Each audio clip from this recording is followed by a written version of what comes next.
fact. The force with which two lives come together. Sometimes for good, sometimes for evil.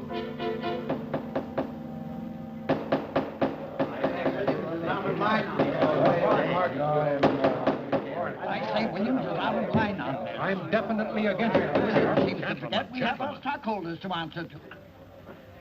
Phone Mrs. Williams, Della. Tell her to be ready in about an hour and I'll pick her up. Yes, Mr. You phone San Rafael and see if those papers are on the way over from the executive. Yes, Will.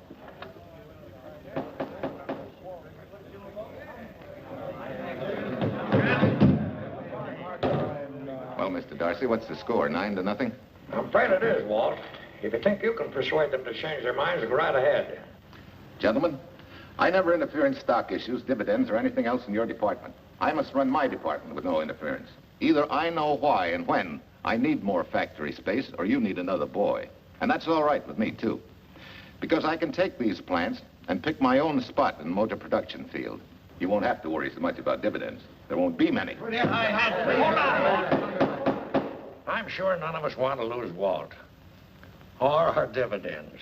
Why do you say we take another vote? All in favor of buying the 3 new factories signify by saying aye. Aye. Aye. Aye. Aye. Aye. Aye. Aye. An unanimous vote. Congratulations, Walt. Congratulate the board. They're the winners.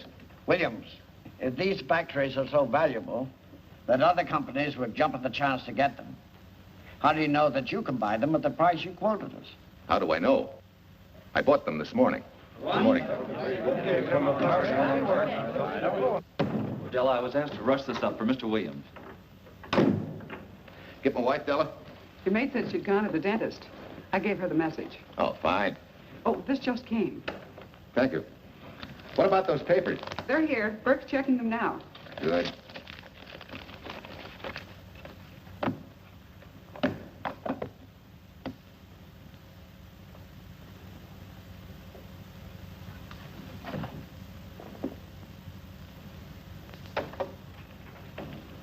Congratulations, Walt. Take a look at Clause 4. Those provisions haven't been clarified yet. Oh, no? I wanted to leave for Tahoe right away. Get Judge Deering on the phone, will you? Never mind. I can get faster action if I run out to San Rafael myself and stick with them till they're right. Yeah? Mrs. Williams on 3. Oh, put the blueprints of that new diesel in, will you? I want Jackson to see him. Hi, Duchess. I'm afraid now we won't be able to leave till about 5 o'clock. What? You're not going with me, but I counted on it. But I thought as soon as Dr. Harris took care of whatever it was, I'd feel better. I don't. Stupid thing still aches, and I certainly wouldn't be a very desirable driving companion.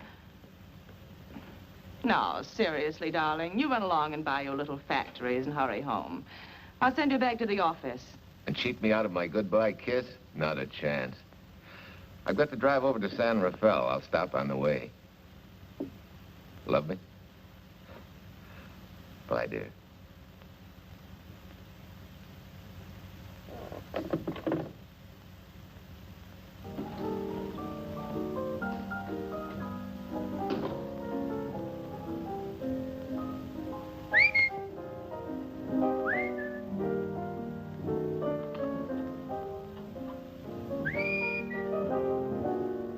How do you expect me to whistle through a toothache?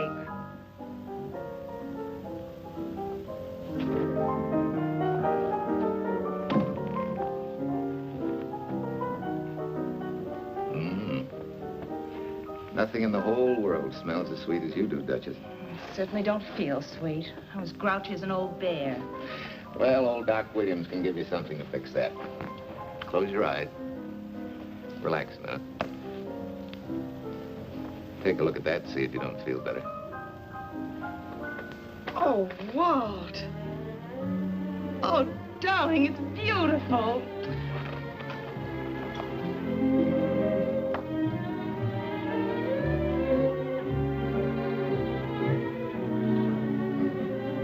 Not bad. Not bad at all. You know, to quote my wife, I like monograms on things. It shows they belong to me, unquote.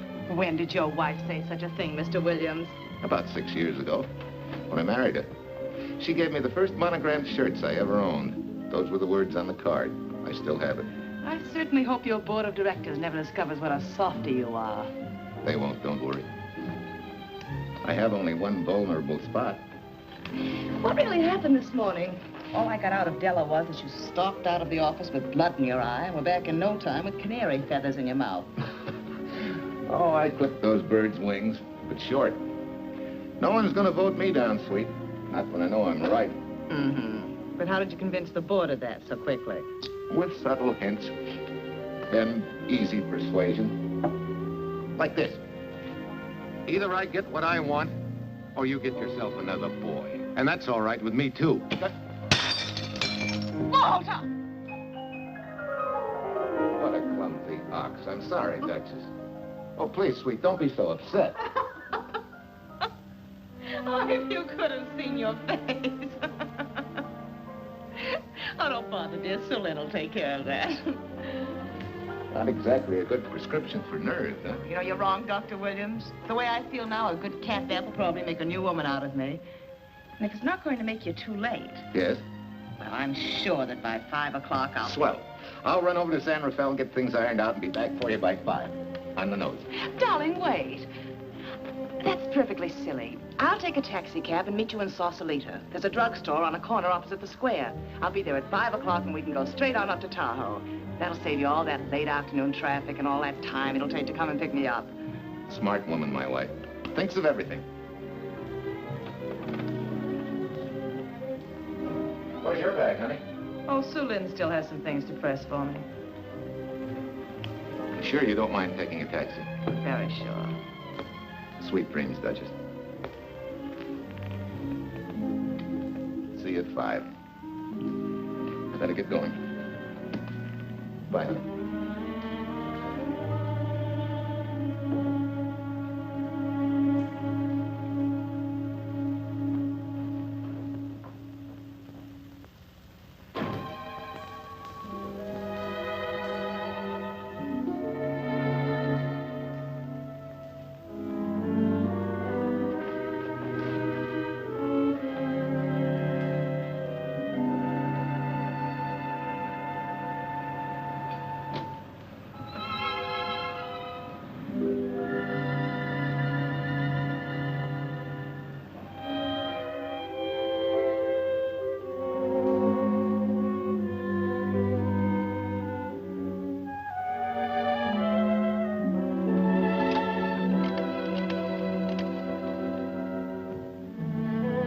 Long distance?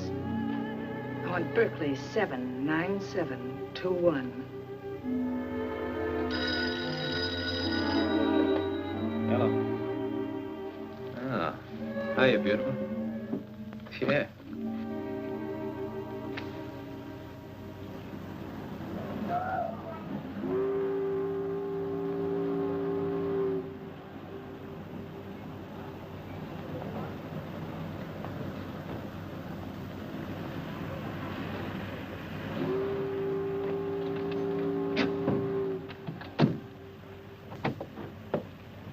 Here. Don't forget, turn this stuff over to a bellboy at the airport hotel in Oakland. Tell him to hold it for Jack Burns. Jack Burns, the airport hotel. That's right, I'll be checking in later. What do I owe you? $1.15 a here. All this stuff back to Oakland. Yeah, here. Buy yourself a new kit. Thanks.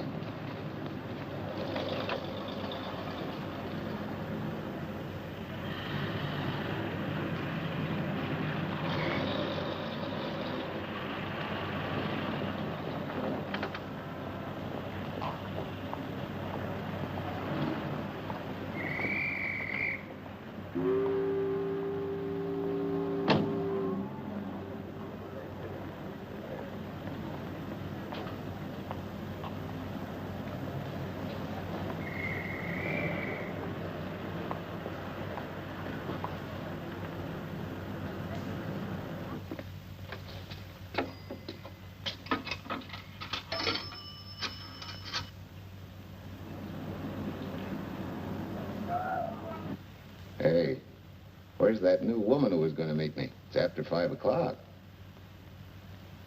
Oh. Gee, I was so sure you were going to be okay. maybe you better get yourself another dentist, huh? Of course I understand, honey, of course. Just to prove it to you, I'm coming right on home. No, you really mustn't, darling. I'm going to be perfectly all right, really. And besides... Besides what? Well, I've done something you're not going to like. You remember Aunt Margaret back in Illinois? You mean the old gal in Evanston? I'm way ahead of you. How much? Well, it isn't money this time. It's another relative. Her favorite nephew, Jim Torrance. All of a sudden, right out of the blue, just after you left, he telephoned me from Berkeley. Okay, Judge, I'll see him when I get back. Well, you don't understand, dear. You're going to see him right away. I'm what? Well, all he seemed to want was to be able to get back to Illinois, so I... So you buy him a ticket. That's easy. Well, it isn't. I offered to, but he got huffy and said he didn't want any handouts, and... Well, without thinking, I told him we'd pick him up and give him a lift as far as Denver. I won't say I'm getting exactly an even trade for you, but where do I find this guy? Well, he should be there right now. I told him to be on the lookout for a cream-colored roadster, just in case we failed to recognize one another after all these years. Oh, darling, you're such a lamb. You sure you forgive me? What do you think? Well, I had better run along, or Cousin Jim might get nervous. Take it easy, sweet, and miss me, will you? I do already. Don't drive fast. And please take care of yourself. Softy. Goodbye.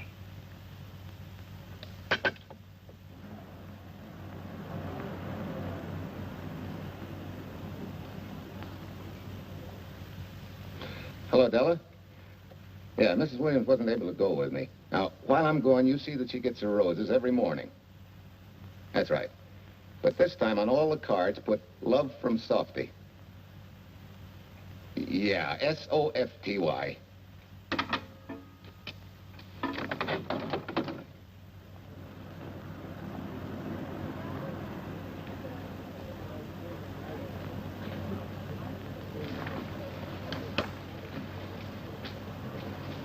Hello.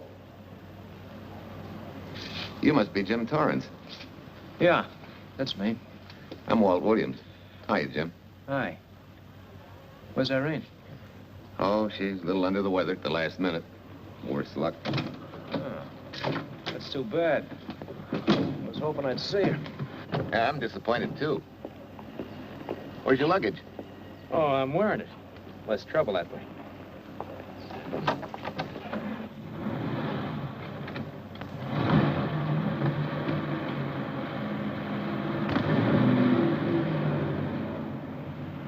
Irene tells me you're heading for Illinois.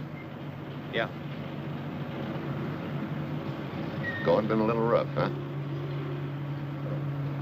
Haven't exactly been worried about my income tax. What's your line, Jim?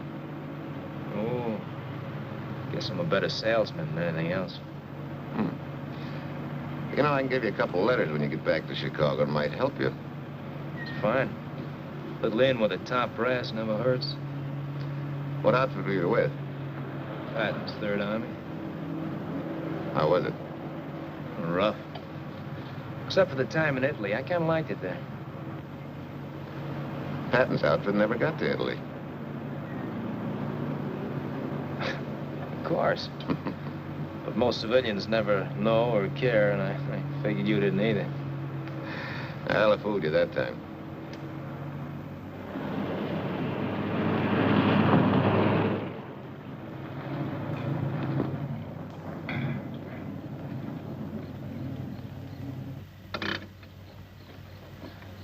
Our last chance to chow for a while. How about it? No, thanks. I grabbed a hamburger while I was waiting for you. I can still taste the harness.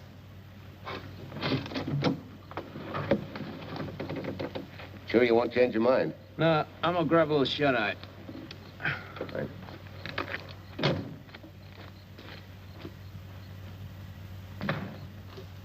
Chicken sandwich and a Coke. One chicken sandwich. Chicken sandwich coming up.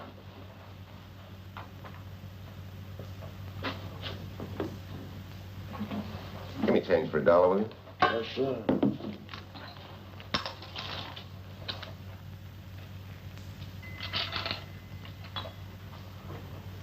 Thanks.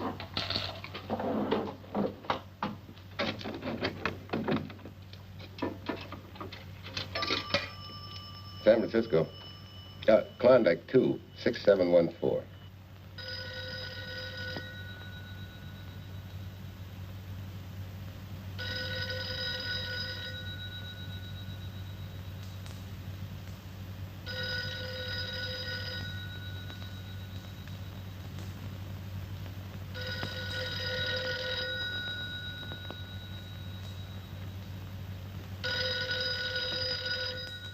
Klondike 2, 6714 does not answer. Oh. Well, try Sutter 1, 2599, please. Bayview Apartments. Oh, yes, Mr. Williams. No, your maid isn't there tonight, sir. Well, she said Mrs. Williams was taking something to make her sleep and wasn't to be disturbed. But perhaps... No, don't disturb her. Just leave a message that I won't forget about a certain problem. Mm-hmm. I think I have it, sir. You want her to forget all about a certain problem. Softy, is that S-O-F-T-Y, sir? Softy is going to take care of it thoroughly. Is that all? Yes, that's all. She'll understand. Be sure she gets it the first thing in the morning. Right.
Oh, hi. It's been so long since I've been behind the wheel of anything but a Caterpillar or a Jeep, I had to find out what a real buggy feels like. Why don't you drive for a while? Oh, swell. Nothing would suit me better.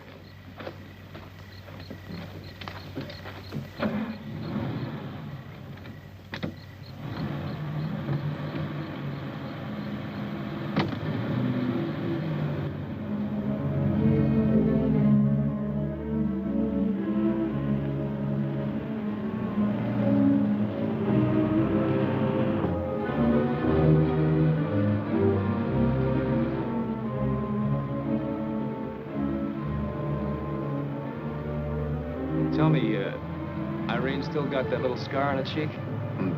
That one she got from the fall? Yeah. You can hardly see it now, though. How'd you know about that? She just got it last summer. Thought you said you hadn't seen her for years. Oh, from Aunt Margaret, of course. How else? She always sends me the news in her letters.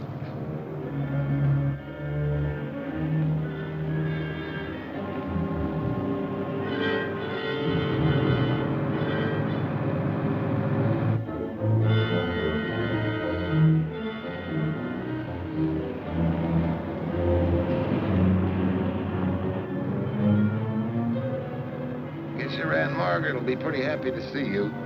Irene says you're the favorite nephew. Afraid my lovely cousin was just giving me a build-up for your benefit. You don't know Irene. Maybe not.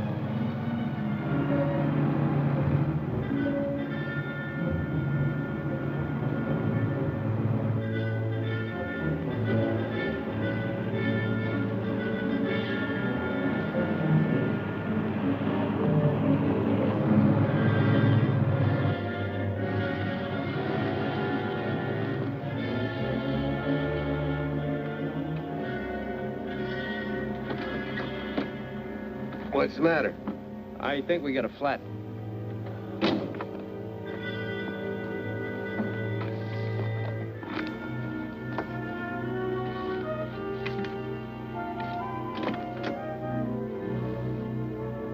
Yeah, flat as a flounder. Well, let's get to work. Hey, look out there, young fella. It's quite a drop.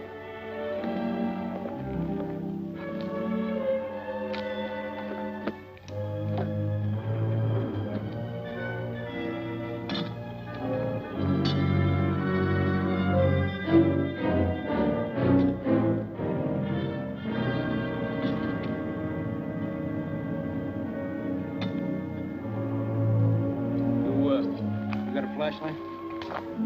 I think I have. Get the jack. I'll take a look.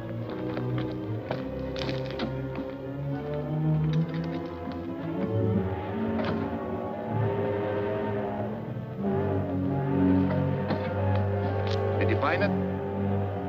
Yeah. Yeah, it won't be long now.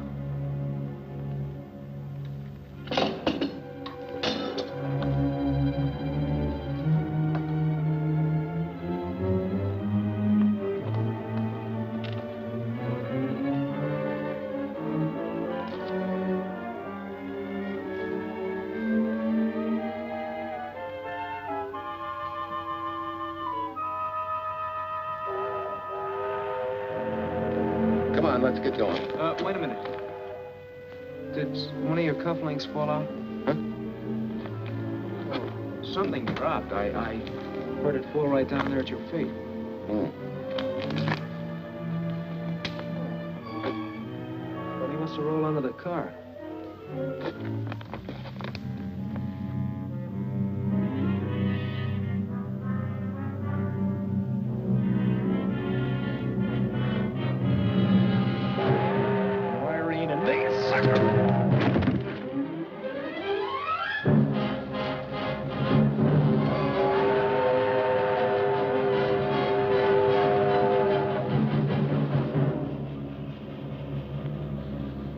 Hello.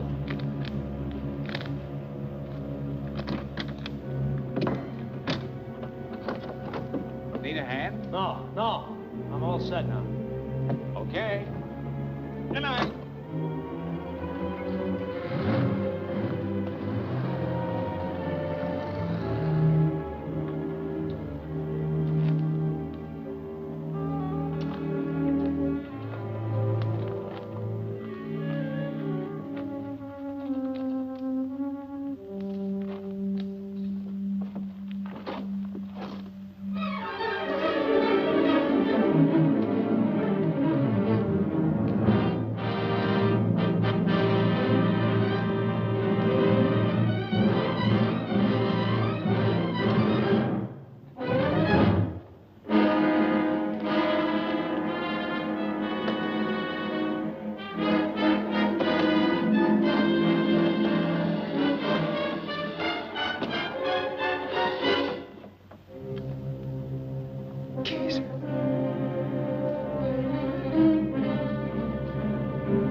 guy must be crazy.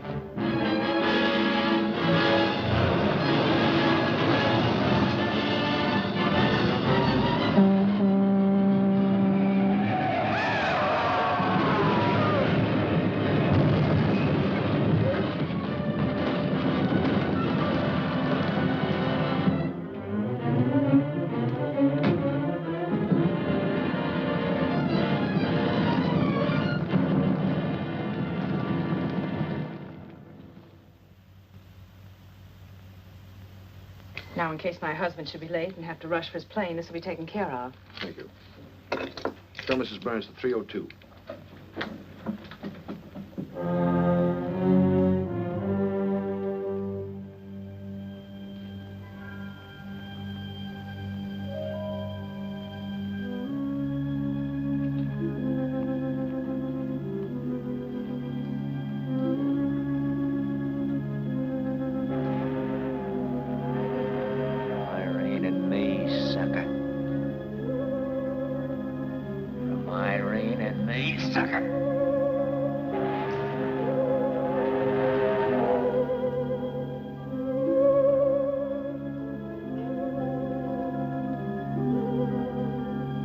Take care of yourself. Softy. Softy.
Young lady, Excuse me.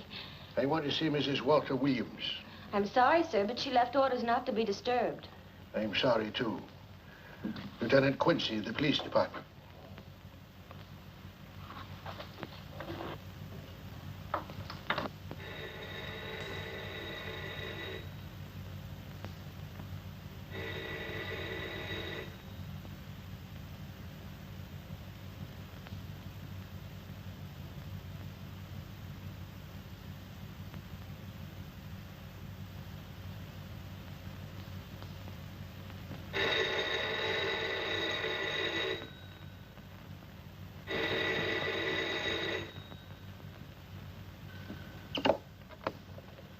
Hello? I thought I left orders not to be Oh, I see. Ask him to come up, please.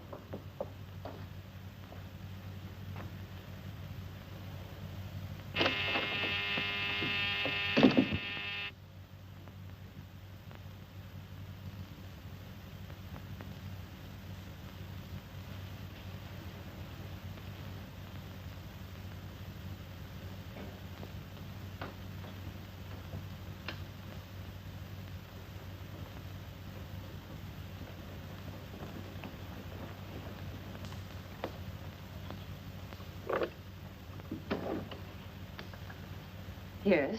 I'm Lieutenant Quincy with the police department. I'm sorry to disturb you at this hour, but... may I come in? Of course.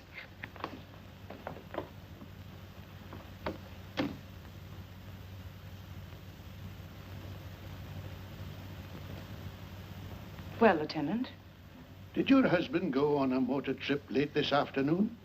Why, yes, he went to Denver on business. Why? Was he driving a Packard roadster? Yes. Is anything wrong? I'm afraid there is. Won't you sit down? Has something happened to my husband? Yes, Mrs. Williams. He's dead, isn't he? Yes. Oh, Walt, I knew something like this would happen. I begged him time and again not to pick up hitchhikers. But it wasn't a hitchhiker, Mrs. Williams. It was just an accident. He ran into a truck, a gasoline truck. You mean there was fire? He must have been driving pretty fast.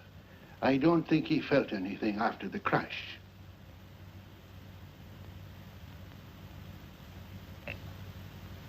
If there's nothing more you need me for, Lieutenant, I think I understand.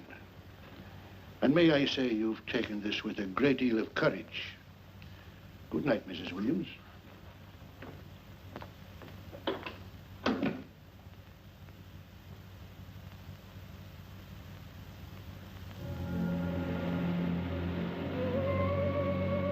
take care of yourself. Softly. Irene and me. Softly.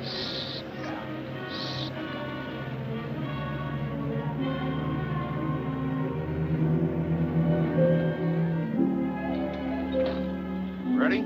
Yeah. That Williams must have been quite a guy. Yeah, he went to work for Universal Motors as a sheet metal worker. Mm-hmm. Less than 10 years, he's their top production man. Well, he sure went out in a blaze of glory. Yeah. Let's go.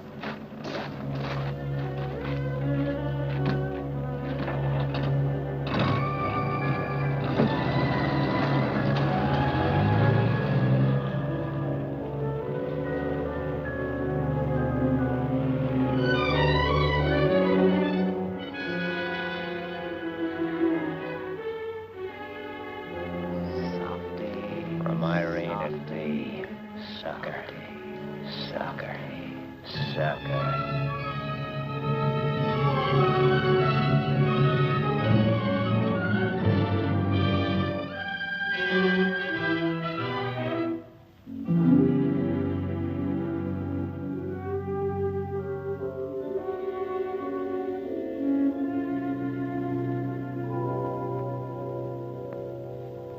Well, could Mr. Burrs have taken a later plane and still made connections for Mexico City?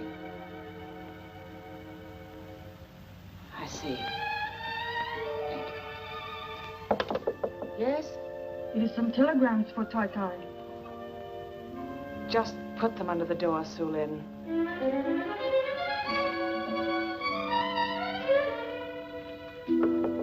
Please, Tai Tai, a policeman Quincy most anxious to see you. Ask him to wait, Su Lin.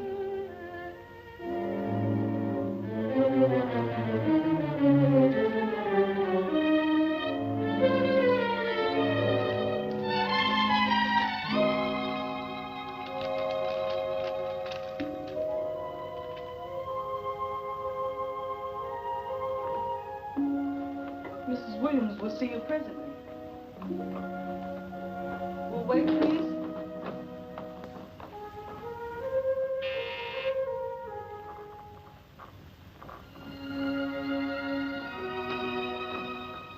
Flowers for Mrs. Walter Williams. Thank you.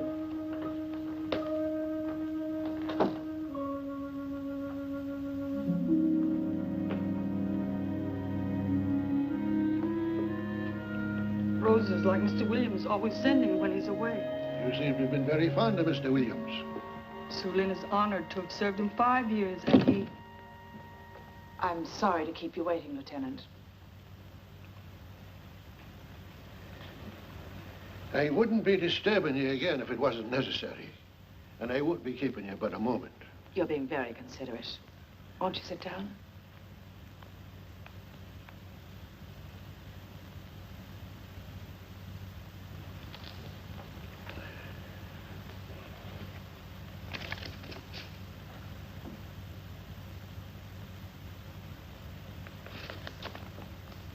Everyone's been most thoughtful. And why shouldn't they be? Forgive me. I'm all right now. What was it, Lieutenant? The state police would like to have some information. They found some wavy skid marks for quite a distance on the road, as if the car had been out of control when it crashed. Tell me, was Mr. Williams a reckless driver? Why, no. He was a fast driver, but certainly not reckless. Well, was he a heavy drinker? Quite the contrary. Well, what about his health? Could he have had a heart attack and lost consciousness before the accident? Why, no. He was in perfect health, but he'd been working much too hard lately and was overtired. Perhaps he fell asleep at the wheel last night.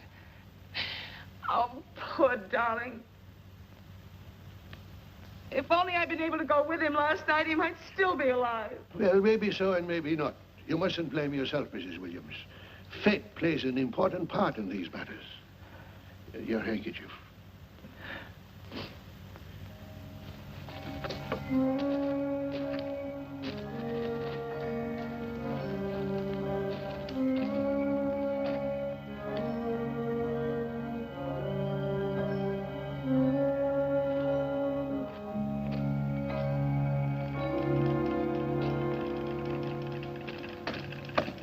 When's the next train to San Francisco?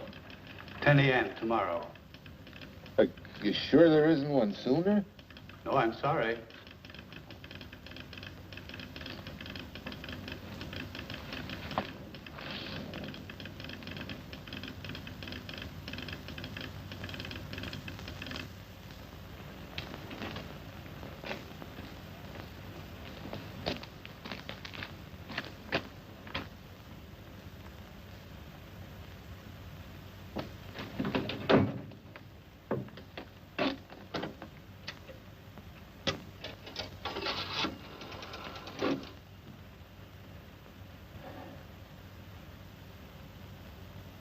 We have a circuit now, sir. Evanston. Calling Mrs. Margaret Hubbard's residence in Evanston. One moment, please.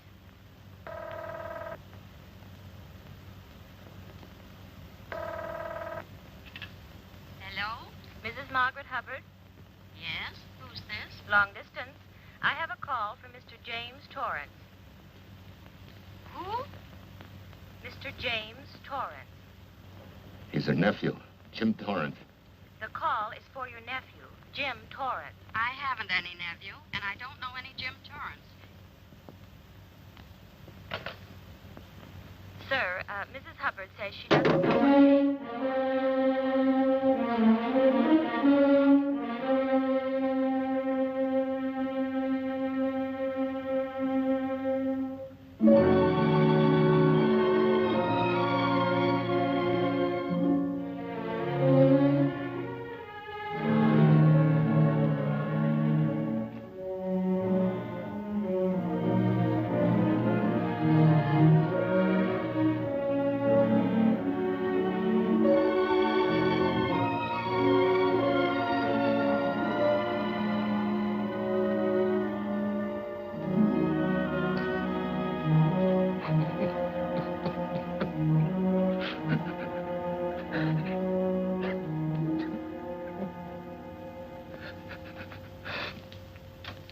What's the matter, son?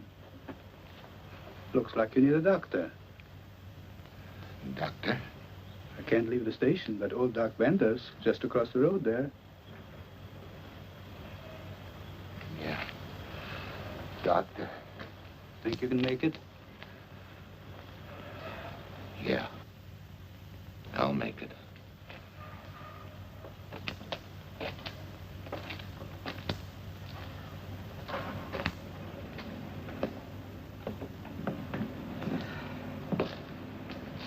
Now, take it easy, man. There's some concussion there. You've got to watch your step for a while. Yeah.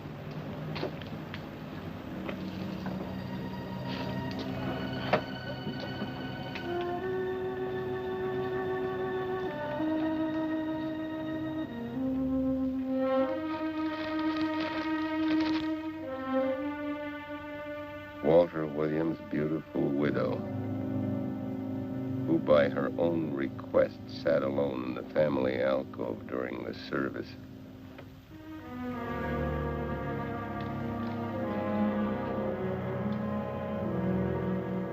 Smart. Someone might have caught her licking her chops.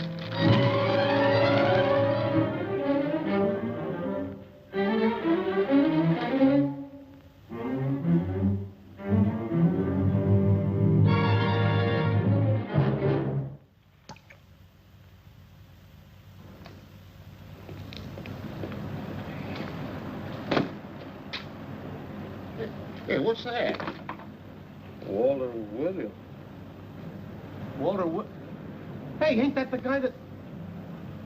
For the love of Mike, what's that briefcase doing here? He's dead. They did him a dirty trick if he ain't. Hey, now, wait a minute. Don't touch it. We better turn it over to the police.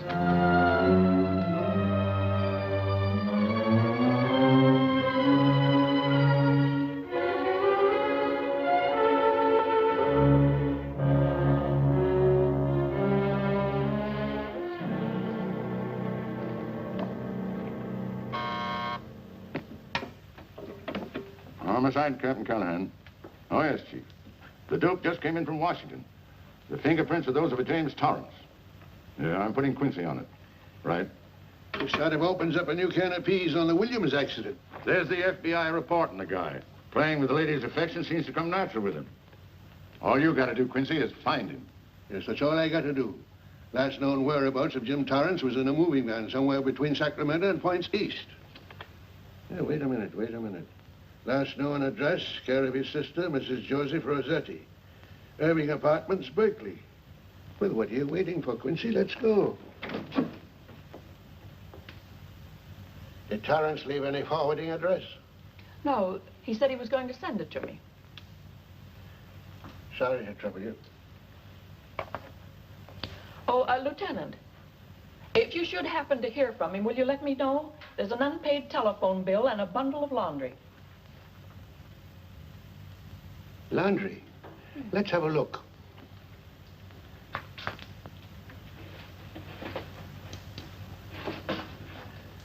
I may have to take this along with me. Not without a receipt, you don't. You mean you don't trust the police? In my business, you don't trust anybody. Mine, too.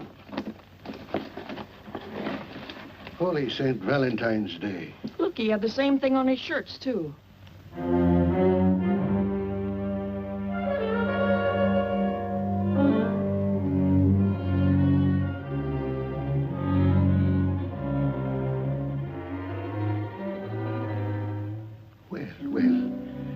Romance in your late tenant's life.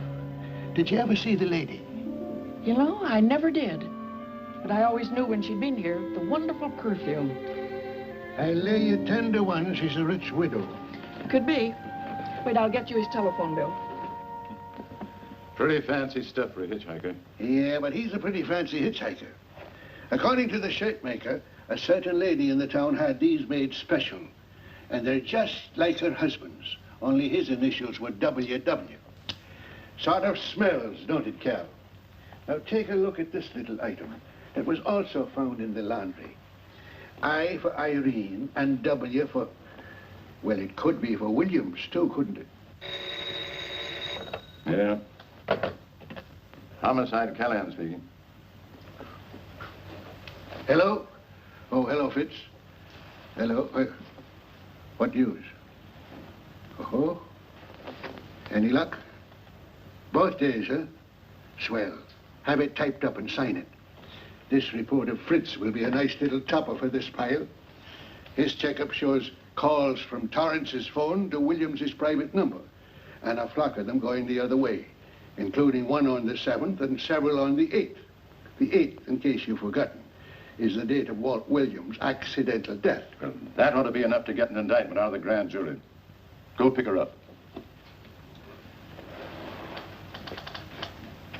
I'd like to play a long shot first.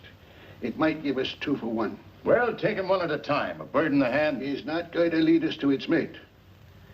I'd like to give the lady a little more rope. Well, Thanks. I thought you'd agree.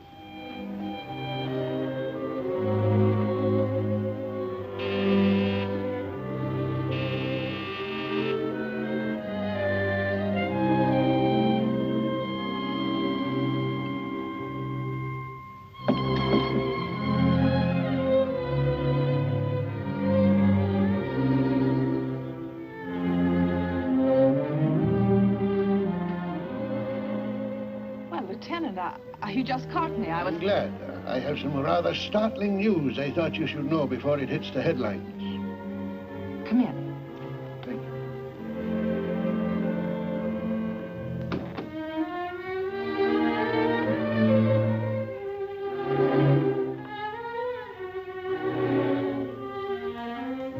Sit down, won't you, Lieutenant? Thank you. I'm very anxious to hear about this news. It seems that your first hunch, remember, that a hitchhiker was responsible for your husband's death? Well, Mrs. Williams, you may have been right. Why, I don't understand. Your husband's briefcase turned up in Kansas City yesterday in a moving van that had stopped at the scene of the accident that night. Apparently, the murderer made his getaway in it. That explains the wavy skid marks that made us suspect your husband was ill or unconscious at the time of the crash. Yes, I suppose it does. And by now, the man is probably out of the country and never will be found. Don't you worry, Mrs. Williams. There were fingerprints on that briefcase. And as soon as we get the FBI report from Washington, his identity will be known and his description sent out on police broadcast. Oh, we'll find him all right. But just now we're keeping things quiet so the murderer will feel safe until we are ready to close in on him. Yes, I can see the wisdom of that. Yes, I thought you would understand and cooperate. As soon as we know his name, it is possible that you might recognize it as someone with a motive. There's that possibility. You know I'll do everything I can to help. I'm sure of it. Now I'll run along. You'll hear from me. I'll let myself out. Don't bother. And don't worry. Good day.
$1.35.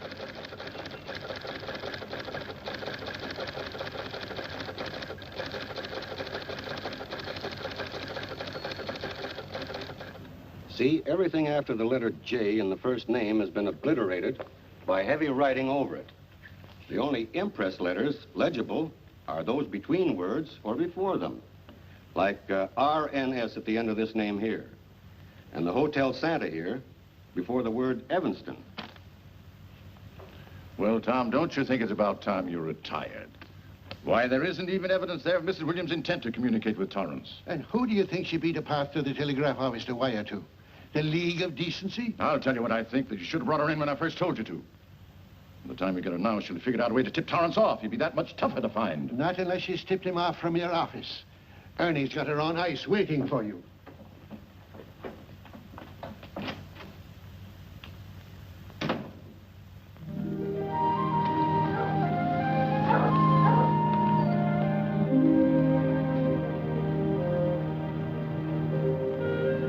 Pretty good, huh?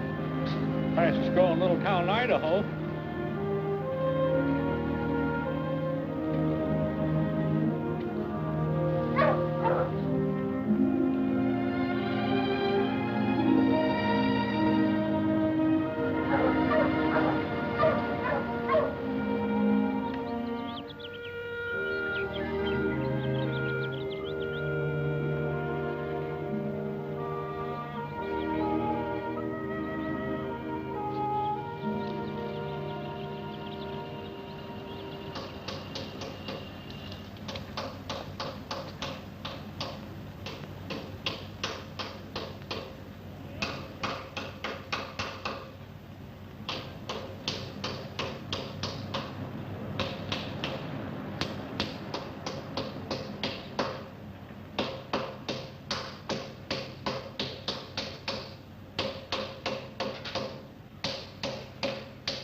Have a heart, son. You trying to wreck that engine? Oh. Sure. It's a hobby of mine. The way you're going at it, you can't miss.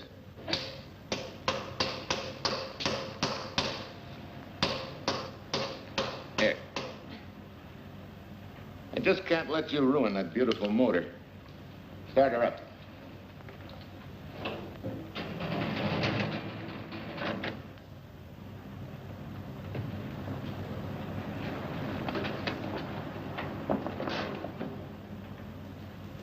Okay, start her up.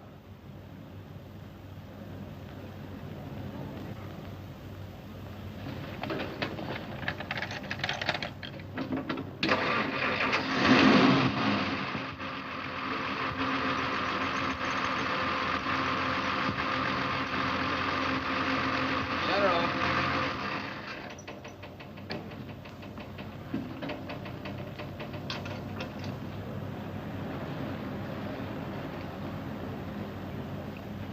You're certainly not a mechanic by trade. Hands like that. Maybe it's a hobby of mine.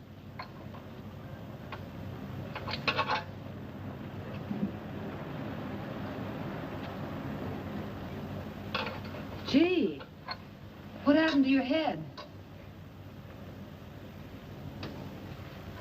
Perhaps I was talking when I should have been listening. Okay?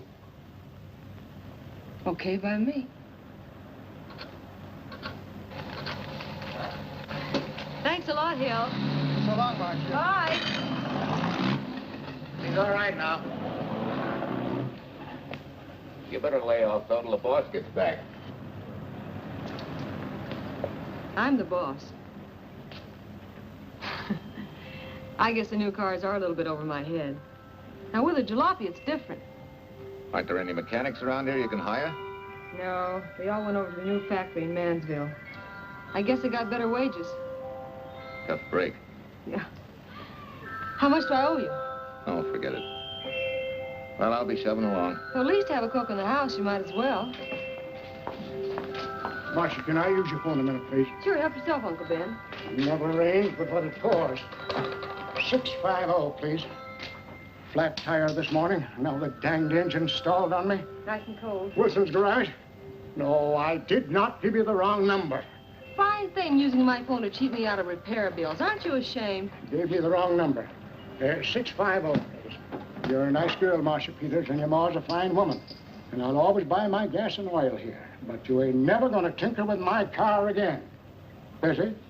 Busy. Always busy. Wait a minute. We're not so busy. Would you like to do another good deed and give Uncle Ben a hand? Why not? Where is your car, mister? Maybe I can help you. Why, are you a good mechanic? Very good. And very reasonable. Well, just what you need, girl. Better hire him. It's an idea, Uncle Ben. Come on. Thanks for the Coke. Sure.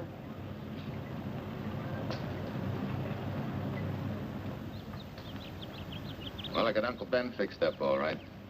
Nothing but a sticky carburetor valve. Bye. I hope he paid you. What for? It only took a minute. You're certainly not money conscious, stranger.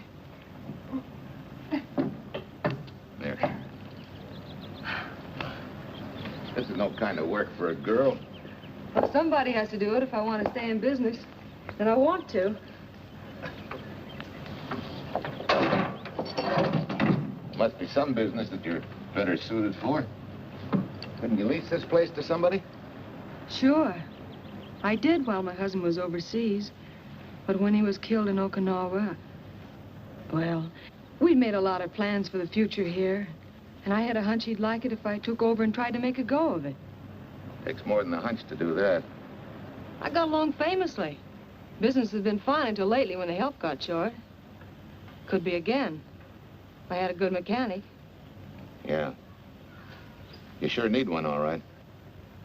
Well, for Pete's sake, say yes or no.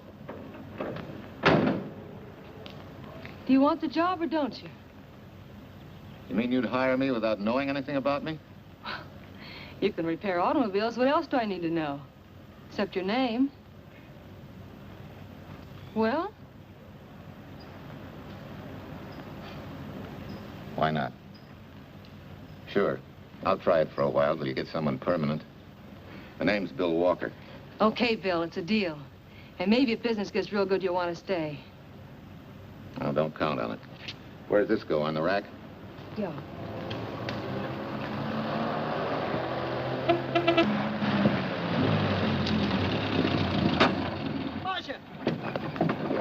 Archie!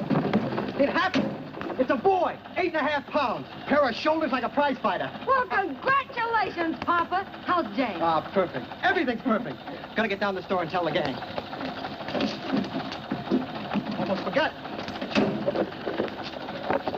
Oh, gee, thanks, Dad. I'm sorry, I won't have enough for the gang. Yippee!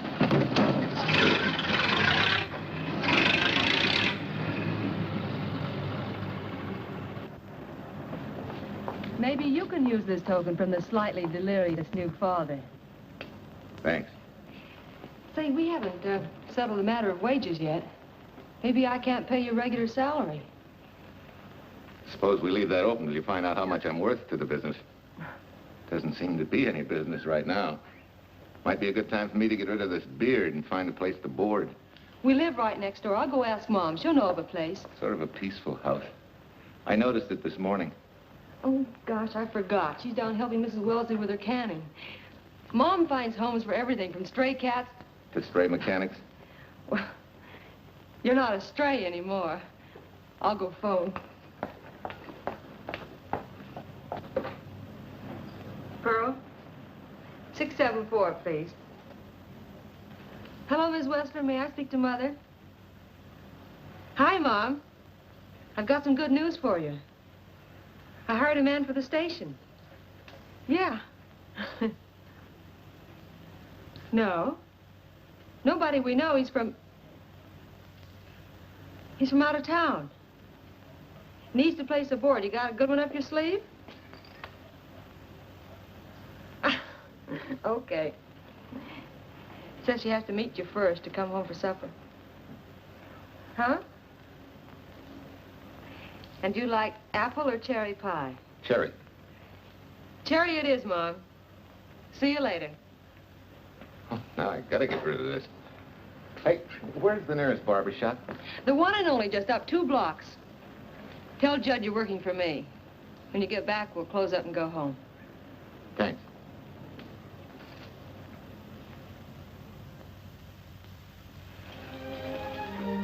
Oh, that's real nice.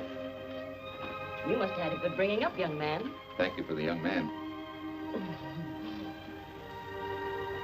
We thank thee, O Lord, for thy bounty, and ask thy blessing on this food and on the new friend who shares it with us. I hope you're good and hungry, Mr. Walker. Who wouldn't be? Marsh, she eats like a sparrow, with all the hard work she does. May I have your plate, please? Well, she can start taking it easy now. Boss, the help. Thank you. She never takes anything easy. Has to put her whole heart and soul into everything she does. Well, now that you're through with me, Mom, how about Bill? Have you thought of a place for him to stay? Well, why can't he stay right here? We have a spare bedroom going to waste. And I think you like my cooking. Like it? That's very kind of you, Mrs. King, but it seems an imposition. Imposition, nothing. That's good business. I can get back what I pay you in board and room. Well, Marcia, what a thing to say. If you'd like to stay, we'd like to have you. We have some more vegetables. Mrs. King, you have a boarder. May I have a biscuit, please? Oh, excuse me.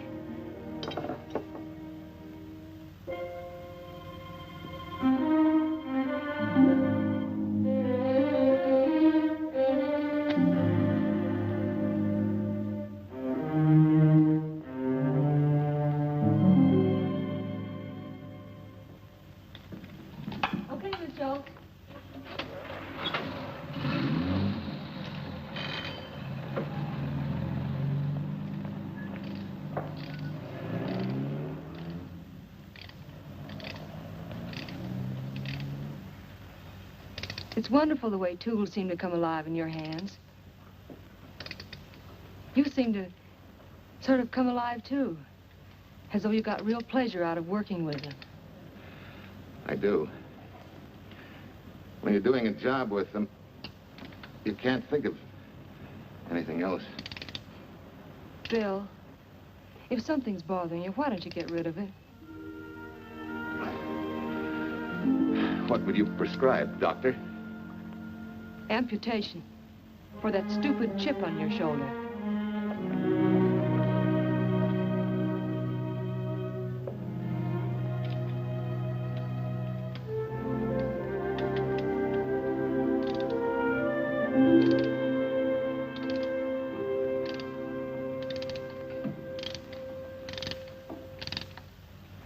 What you need is a ring job. Save yourself some money. Gee, Bill, with the baby and everything, I just can't afford it now. Oh, we'll take care of that. Hey, boss. How's Ed's credit? Good enough for a ring job? Well, sure, if I can hold Junior as collateral. Oh, not a chance, fella. Never mind her. I'll do it on my own time. Oh, thanks, Bill. Maybe we'll see you tonight, huh?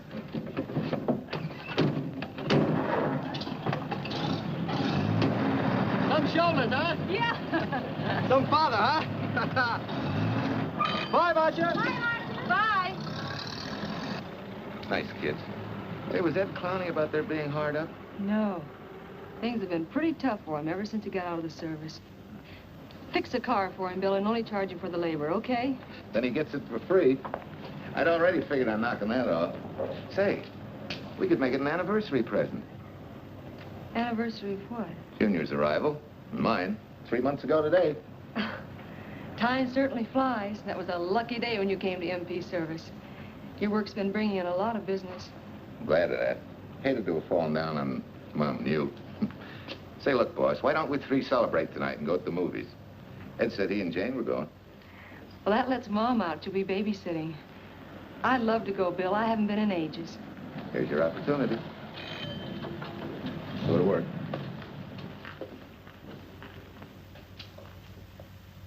Extra! Irene Williams, held for murder! Read all Extra! Extra! Irene... This is Sheila Graham with the latest news of the shocking Williams murder case. While beautiful Irene Williams is held for trial, charged with conspiring to kill her late husband, the police are searching for James Torrance, believed to be the lover of Mrs. Williams and her partner in the horrible murder of Walter Williams.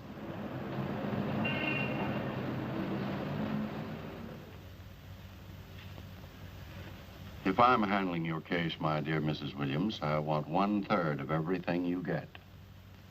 You're out of your mind. You don't realize what I'll get as Walt's widow. Perhaps you don't realize the spot you're in. Torrance's fingerprints were found not only on your husband's briefcase, But, in a manner of speaking, on your reputation as well. There's a detective named Quincy, a very smart cookie. He isn't exactly for you. Frankly, Mr. Warner, I'm beginning to wonder if my attorney is for me. Underestimating the enemy's ammunition would scarcely be wise. Now, if we can get to trial before Torrance is found, they'll never get a conviction. But... But what? If he shows up, we may have to fry him. Oh, no. Let's not cross that bridge until we have to. But if it comes to a choice, we're not going to burn, are we?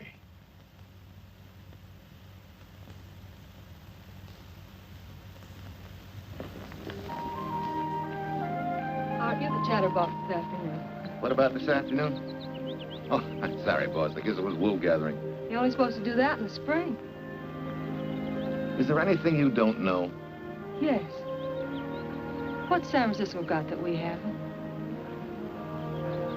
Better newspapers, for one thing. Anyway, California's supposed to be the land of opportunity. I thought that by now you liked it here. I do. Very much. It's a good town. Nice people. Swell boss. Thanks. We like you, too. No fooling, Bill. You'd be surprised how many people ask questions about you. What kind of questions? Oh, where you came from, do you have any family, and do you like it here, and are you going to stay? Al Knox asked me at the movie last night if you wanted to join the volunteer fire department. Just interested, friendly things. I suppose it is natural for people to wonder about a stranger who moves into their community, like I did. You know, I've been thinking, maybe it wasn't such a good idea, you and I going to the movies last night. It's all right being seen in the station and here with Mom, but... Oh, you get used to that in a town this size. They're always trying to marry people off. You just ignore it, and after a while they forget about it. I'll go get cleaned up for supper.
How many years this Sunday takes me back. Did you always fall asleep during the sermon? I wasn't asleep, Mrs. Peters. I merely closed my eyes to concentrate. Oh, well, that's what you call it. I had to nudge you to stop you from nodding. Quiet. You're disturbing my reminiscent mood. Even smells the same. Could be the same bees buzzing in the same clover. As they say, you can take the boy out of the country, but... A rolling stone gathers no moss. It has to stop rolling sometime, doesn't it, Bill? Sometime, maybe. We grow a very becoming shade of moss here in Larkspur. Don't you think? You grow a lot of nice things here. Anyone in particular? You'll have to skip the answer to that one. Someone tore it out of the book. You're married, aren't you, Bill? Yep. That's right. You must have loved her very much to have been hurt so deeply. To be so afraid of someone, even yourself. Maybe it's better that way. Then no one gets hurt. Bitterness and hatred hurt everyone. Can't you see, Bill? They're like a wall that shuts out all the sunshine from a garden and lets everything wither. Make room in your heart for something else, can't you?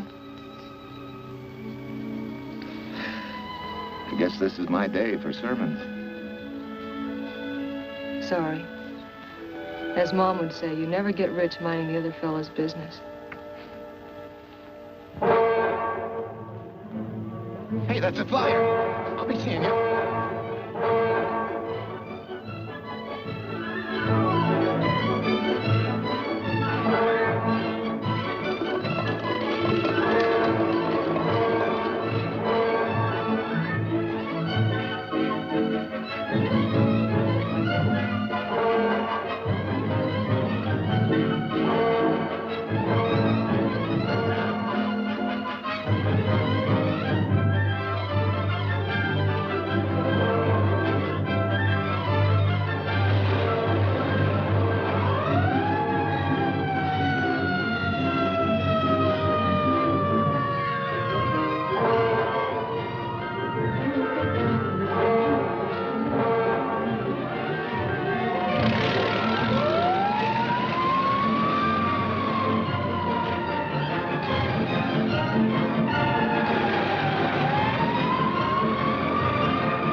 Anybody home? In here, Bill.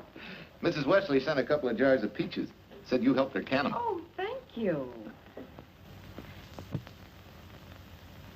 When I delivered the doc's car, he insisted that I have a bite with him.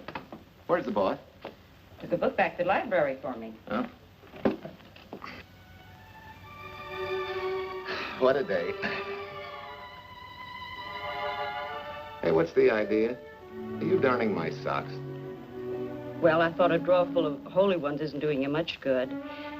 I found it when I put fresh papers in your bureau yesterday. You have a heap of things that need mending, haven't you, son? Does Marcia know? Do you think I'd tell her? This is your problem, Bill. Because I found out about it doesn't give me the right to tell anyone else, not even Marcia. When you trust folks, you trust them, and you give them a chance to work out things the way that seems right to them.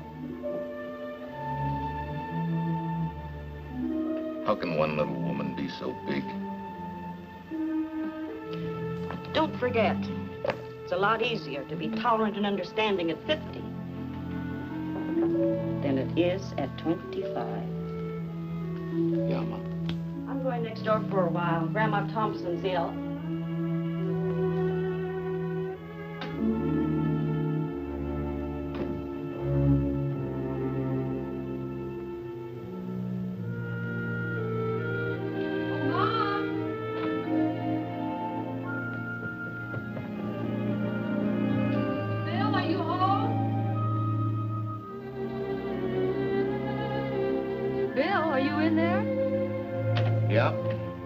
Next door, Marcia. Hi. Do you work awfully late? Oh, about 6. Anything wrong? Come in. I want to tell you something.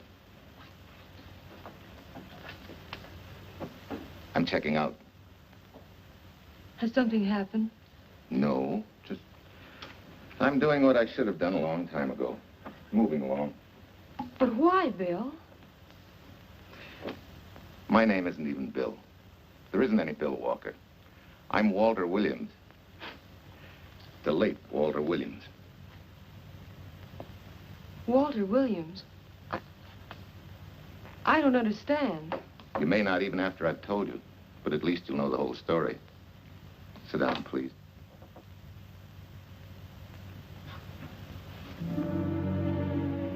Finally, Larkspur. And you. From there on, you know. I'm glad you're going back to make things right. Going back? Wild horses couldn't drag me back. What are you going to do about your wife? Nothing. You're going to let her go to trial for murder? Oh, no, Bill. Why not? She tried to kill me, she and her cousin. But they didn't. Who says they didn't? Let them try and prove it. No matter what your wife did, you can't be tried for something that didn't happen. Oh, Bill, can't you see? You bet I can see. She deserves everything she's getting. Sorry part of it is they'll never convict her. No, Bill. The sorry part is you're not big enough to take a hard jolt to your pride and to your ego. Sure. It hurts to be tricked and cheated by someone you loved and believed in. But that doesn't give you the right to take justice into your own hands, to trample on the hearts of others and walk out on life. A barren, frustrated boyhood. A marriage to a woman who accepted my love, yet despised me so thoroughly she resorted to murder. I'll never think of our moments together without nausea. I feel stripped bare, degraded. Because you've closed your mind and heart to everything else. Even me.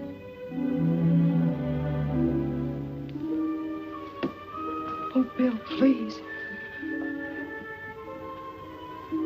Don't destroy the one chance we have for happiness. We haven't got a chance.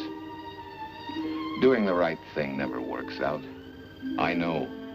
In this world, you turn the other cheek and you get hit with a lug wrench.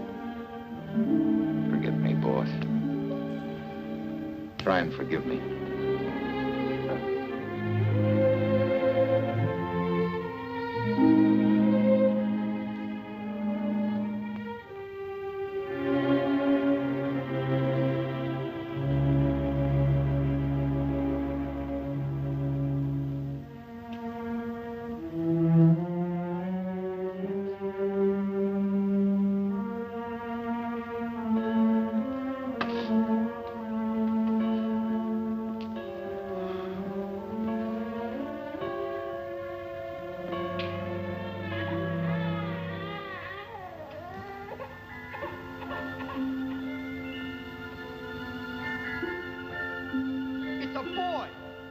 Shoulders like a prize fighter. You know, I hate to tell you how many years this Sunday takes me back. You have a heap of things that need mending, haven't you, son?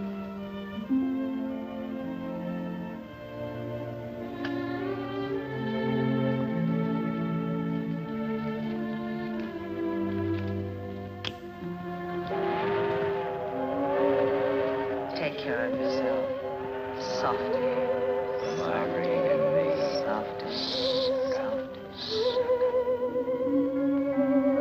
You're not big enough to take a hard jolt to your pride and to your ego. Sure. It hurts to be tricked and cheated by someone you loved and believed in. But that doesn't give you the right to take justice into your own hands, trample on the hearts of others, and walk out on life. Oh, Bill, please. Don't destroy the one chance we have for happiness.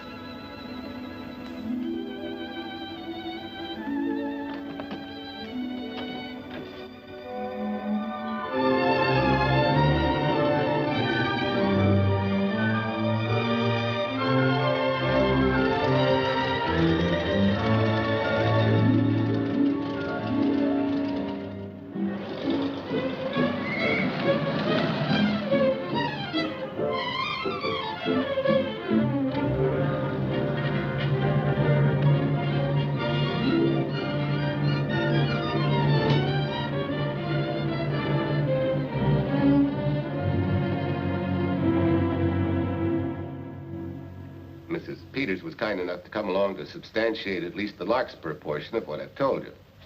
Very thoughtful of you, Mrs. Peters. Mr. Williams, when you read in the newspaper that the hitchhiker who attacked you had been, well, a close friend of your wife's for some time, it must have been a great shock to you.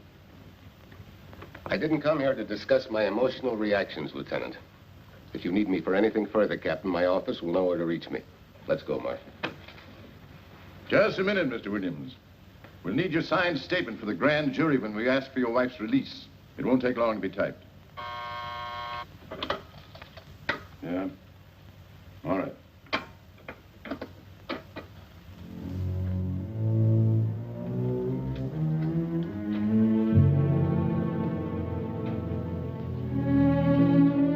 Come in.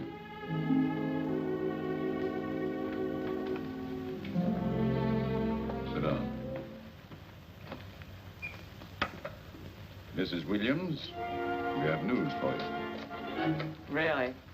I can scarcely wait.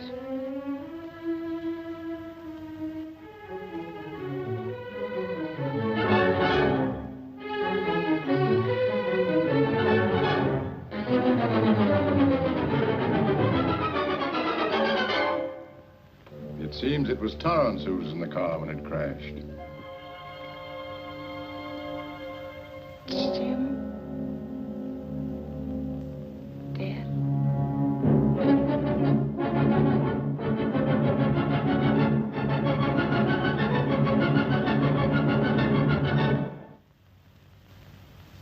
You did it. You killed him. No. He tried to kill me. Thought he had. And he ran into the truck. It was an accident. An accident? You wait all these months to tell this story. You let me rot in this filthy jail. Wait a minute. You let everybody believe you're dead. Pretty convenient, wasn't it? A dead man can't be tried for murder. Mr. Williams, perhaps your wife would understand better if you would explain to her about the amnesia. Amnesia? Oh, don't tell me you believe he had amnesia. Where's he been all this time, just wandering around in a daze? Tells us he's been in Larkspur, a little town in Idaho, working as a mechanic in a service station, run by Mrs. Peters here.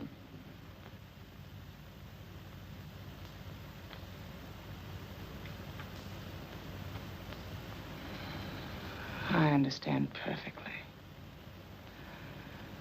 Now that my chance for happiness is dead, I suppose you'll demand the divorce I begged you to give me so that I could marry Jim. That's fantastic.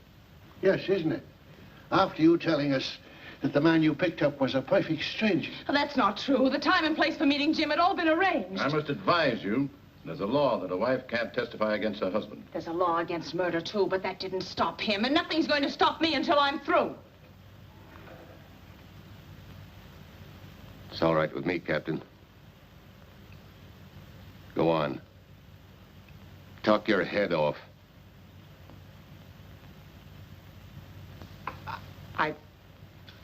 I was to have gone with him to Denver. He insisted on it, although I was quite ill. Several hours before we were to leave, he came home. There was a violent scene. He threatened to kill me unless I agreed to give up Jim. And I wish he had. This is incredible. Not one word that she has said is true. Then you have nothing to worry about. Mrs. Williams, was there a witness to the threats you mentioned?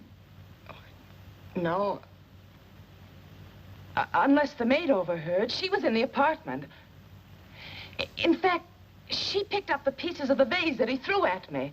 Where's she now? I don't know. She left me suddenly after all this began. Please, could the questions wait? I feel rather ill. Will you have Mrs. Williams ready for the grand jury at 10 o'clock tomorrow morning? That's all.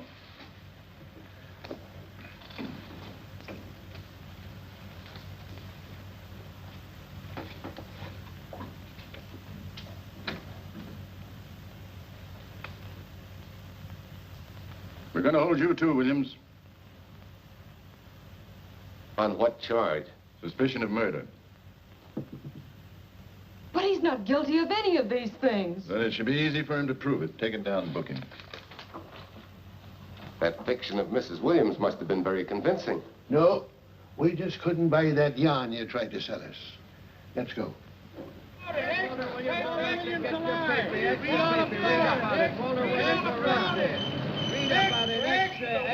What's the white freed and murder charge? Extra, get your paper. Walter Williams charged with murdering wife's lover. Extra, get your paper. Irene Williams goes free. Husband held. Extra, get your paper. White freed and murder charge. Walter Williams charged with murdering wife's lover. And Daly's going to cover Williams' office. Okay, boys, hop to it. I want all I can get by 10 a.m. tomorrow for the grand jury. Okay, Chief. Oh, Tom, don't miss a bit. Dig up everything you can on Williams and the Peters dame. You sort of believed Irene Williams' story, didn't you, Ben? She made better sense than he did. Well, sure, she's a better liar than he is. Don't forget, I went all through her grieving widowhood with her. She's a bad customer. Well, that's for the grand jury to decide, and Williams insisted on letting her talk. So it's his funeral. Funeral, all right. Especially with that yarn he told. But murder's out of character for him. There's a few pieces missing somewhere. There might be in Idaho, if it's not too much out of character for you to get going. You're going to miss me, Cal, when I retire next year. Maybe I'll join Private Eye and solve your cases for you.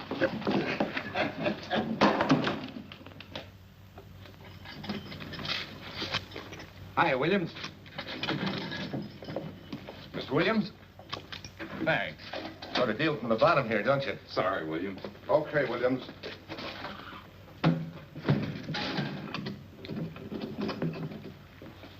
Well, not very good news, judging from your faces. Well, Walt, the grand jury returned indictment against you. Mrs. Williams was released. I see.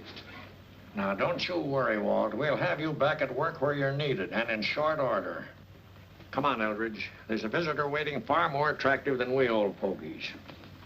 We're just leaving, Mrs. Peters, but remember, don't hesitate to call on me for anything. Thank you so much.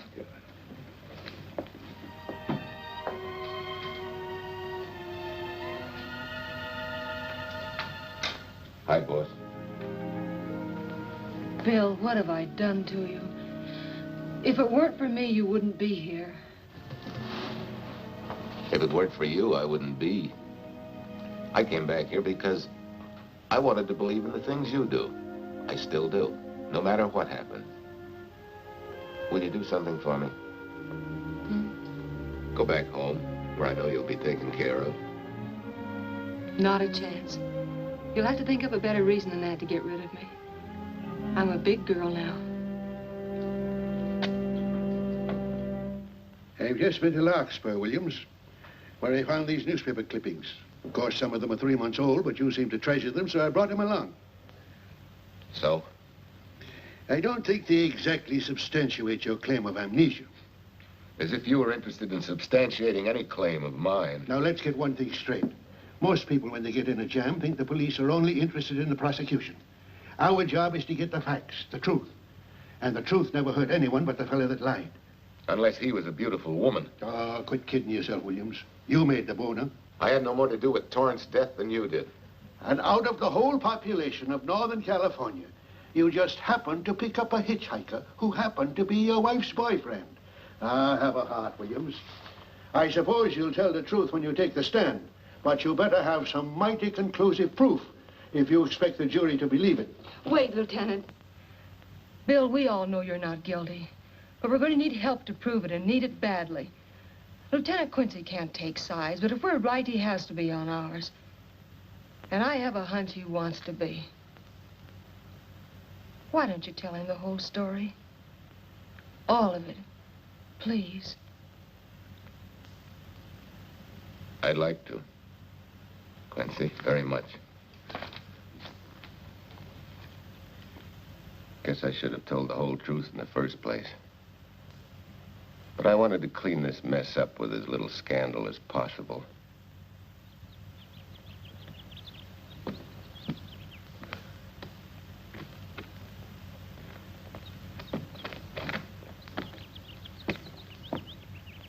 Well?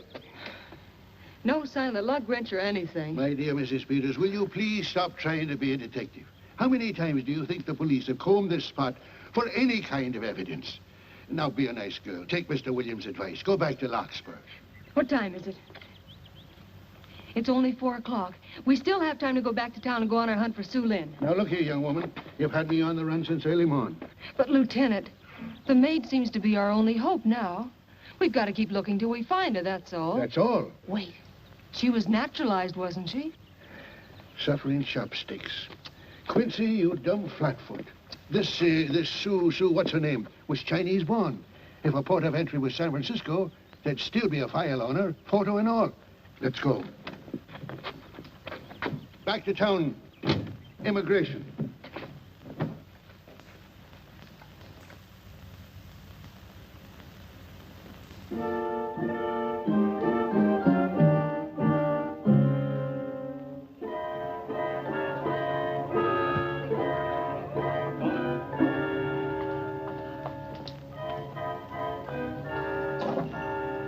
The council has given us the right lead.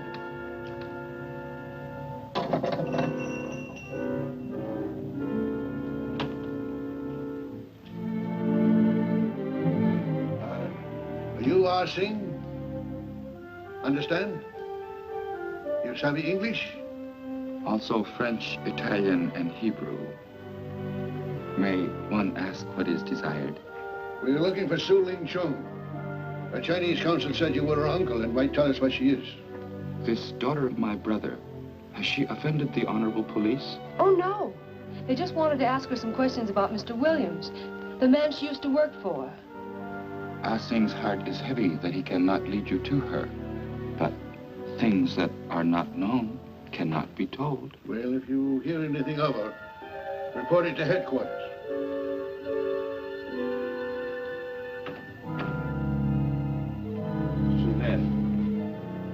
Untruth is not good for soul, and not wisdom when told to policemen. Better for the soul to be kind than to be wise. Su Ling must keep silence to help in this matter.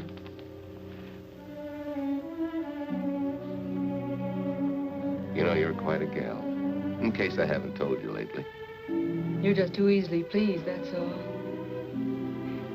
There must be a way out. Why can't we find it? Oh, buck up, boys. Tomorrow's another day. Yesterday you go to trial.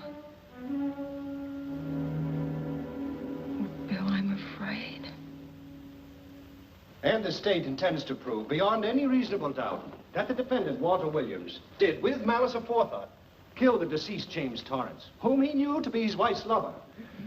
And that with his victim dead beside him, he drove his car into the course of an oncoming truck, jumping clear himself some seconds prior to the crash. And subsequently, he made his getaway in the back of a loaded furniture van. And for 3 months, as Bill Walker, he laughed at justice, but had imprisoned his unfaithful wife for conspiracy in his own murder. But then he decided that being dead cramped his style. He thought he could eat his cake and have it too. So he returned, most anxious to explain his long absence and to right the dreadful mistake that had imprisoned his wife for 3 months. Ladies and gentlemen, it was a cold-blooded, premeditated murder and must be punished to the fullest extent of the law. Call the first witness, please. Captain Callahan, did Walter Williams tell you what suddenly cured his amnesia after 3 months? No, he did not. But he did tell you the man that struck the blow which caused the amnesia was a total stranger, a hitchhiker he had picked up. Yes? And that he knew nothing of this man's identity or relationship with his wife until he suddenly recovered from his amnesia and heard or read the details. That's what he said. That's all. Thank you, Captain. Your witness, Counselor. No questions. No. I saw no signs of amnesia, but definite concussion. He was a bit evasive in answering questions, but not vague or unsure. In your opinion, Doctor, could this head injury have been caused by a fall? Yes. If the head had struck on some object, such as a stone or a metal pipe. That's all, thank you. Your witness. Dr. Bender, are you familiar with a tool known as a lug wrench for changing automobile wheels? I'm afraid I am, sir. I've had a regular epidemic of flat tires lately. Well, then, in your opinion, could this head injury which you treated have been caused by a blow from a lug wrench? Yes. It could have been caused by that, too. Thank you, Doctor. The ones with the earliest dates, you will notice, are heavily creased, as though they'd been carried in a wallet or a coat pocket. Thank you. Lieutenant Quincy, will you kindly tell the court where you found these newspaper clippings? In the bedroom occupied by Mr. Williams in Mrs. Peters' home in Larkspur, Idaho. Is this your handwriting, Miss Revere? Yes, sir. And that's the message, at least our record carbon of it. Would you read it to the court, please? June 9th, 8:32 p.m. Message from Mrs. Walter Williams, Penthouse D. Mr. Williams called, said he wants you to forget all about a certain problem, that Softy is going to take care of it thoroughly. Was there any other conversation? Well, I just asked if that was all, and he said, yes, she'll understand, and sort of laughed as if it were a joke and hung up. Some joke killing the wife's boyfriend. That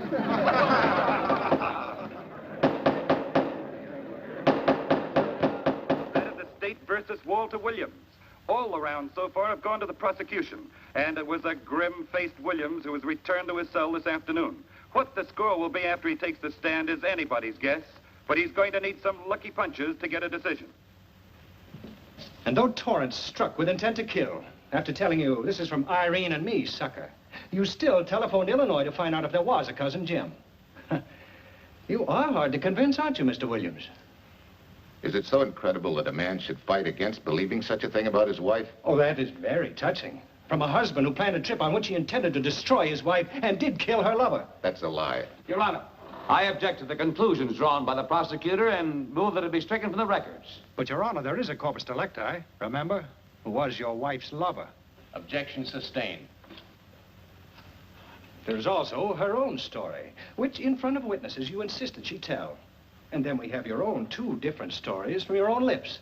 One featuring a perfectly strange hitchhiker, the second an equally strange cousin Jim, without a questionable substantiation for either bit of fiction.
You remember me, don't you? I was here with Lieutenant Quincy from the police department. I just followed Sulin up the stairs. I saw her coming here. You must be mistaken. I'm not mistaken. She's here. I must see her. Ah, Sing, don't you understand? It's to save a man from prison, even from death. I will send her to you.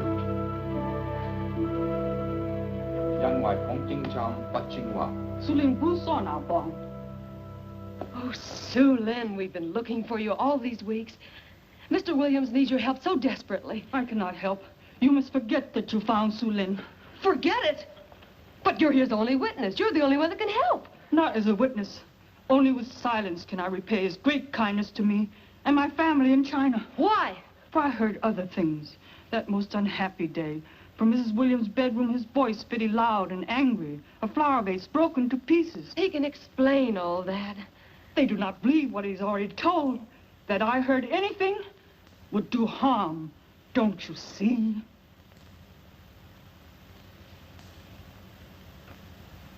Yes.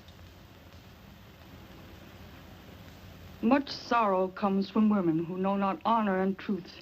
And Mrs. Williams, she was not true, even to that Torrance man. What made you say that?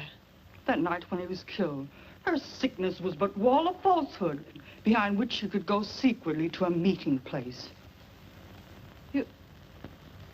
You mean she went out that night? Sulin, are you sure? Yes, because next morning in her bedroom I found street shoes that had been worn. Her coat on the closet floor with the sleeves turned inside out, as though removed hurriedly. And in one pocket, a door key to some hotel. Sue Lynn, that's it.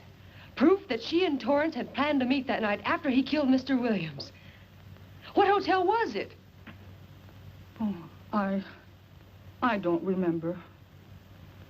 The key. What did you do with it? Returned to coat pocket. Come on. We'll get to Lieutenant Quincy. He'll know what to do. And pray, Sue Lynn, every step of the way.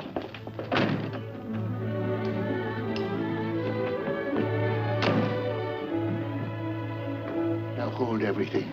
Even if this long shot don't work out, we'll just keep on pitching.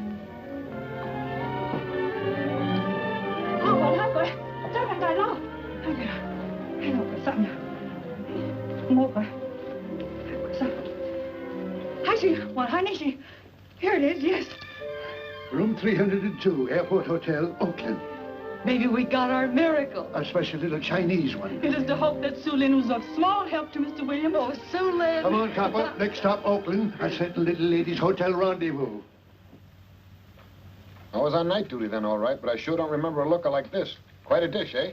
A little too highly seasoned for my digestion, thanks. Lieutenant, just found a couple of cars for room 302 on June 9th. George Baxter, checked out at noon. Mr. and Mrs. J. Burns. Room not slept in. J. Burns. Burns. Look, Quincy. The handwriting on the card is identical to that on the photograph. And here's a little boy, the same thing. The cover-up telegram to Aunt Margaret. Now look at the impressions. J here, and here RNS. J. Burns. That's the name she started a telegram to. Room not slept in. Say, I got that dame pegged now, Lieutenant. She said they'd be out of the room by midnight as her husband was catching a plane.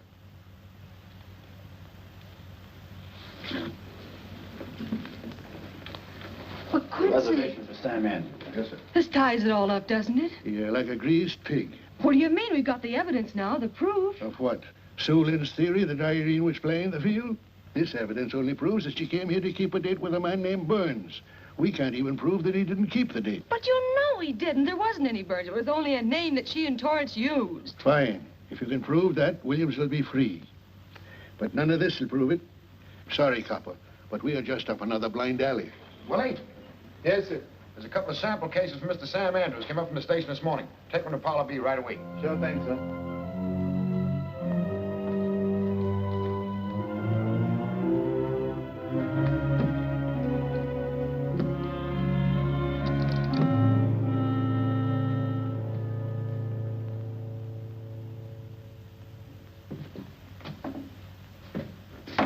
Be seated.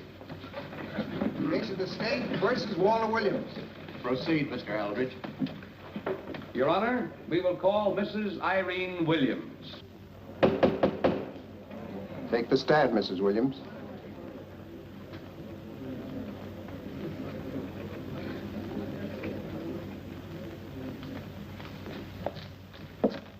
Raise your right hand. You solemnly swear that testimony about giving this cause to be the truth, the whole truth, and nothing but the truth, so help you God? I do. Hey, what cooks? The defense calling her? Mr. Eldridge, what's the purpose in calling this witness? Merely for purpose of identifying handwriting. Now, Mrs. Williams, this photograph of you... Was stolen from my apartment. So, according to the inscription, to Walt, my adoring and adored husband, Irene, this belongs to Mr. Williams. This is your handwriting, isn't it? Of course. I'm touched that he should have wanted it so badly. And this telegram, addressed to Mrs. Margaret Hubbard. Is that also your handwriting? It is.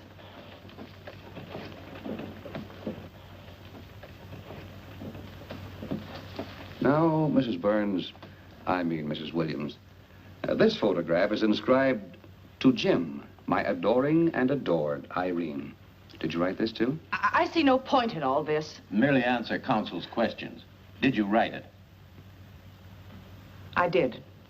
And these letters addressed to Mr. James Torrance, did you write them? Yes.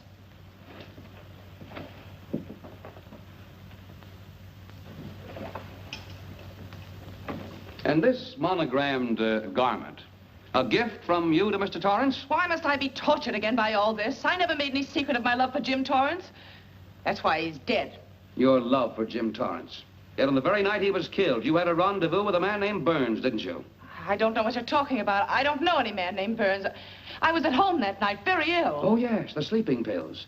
Well, you must walk in your sleep then, for you spent at least part of that night at the airport hotel in Oakland, where you registered for Mr. and Mrs. J. Burns. Don't waste the court's time trying to deny it. This is the registration card that you signed at 9:20 p.m. And there's the room clerk who assigned you to room 302. And this, Mrs. Williams, is the key to room 302, which you very carelessly left in the pocket of a coat which was found in your closet yesterday. All right, I was there. Now you're satisfied. Not quite. This J. Burns, Mrs. Williams, was his first name Jack? Yes. Have you been in contact with him lately? No. How long since you've seen or heard from this Jack Burns? Well, I don't know. I don't remember. You bet she doesn't remember, because there isn't any Jack Burns, and there never was. That was an alias for Jim Torrance. And it was Torrance who was to have met you that night, after your charming little plot to kill your husband had been duly executed. It's not true. It's not true. I have bad news for you, Mrs. Williams. I can prove it's true. These pajamas, these letters, this picture, all of which you identified for the court, were found in this suitcase, which is full of the clothes and personal belongings of Mr. James Torrance. And the suitcase was found in the baggage room of the airport hotel, where it's been held since June 9th. And it says on this tag, in large print, hold for Jack Burns. That is all, Mrs. Williams. Just a moment, Mrs. Williams. Your Honor, in view of the evidence presented, we now ask for a dismissal of the state's case against Walter Williams. And we intend to charge Irene Williams with conspiracy to commit murder against her husband, Walter Williams. Oh, no.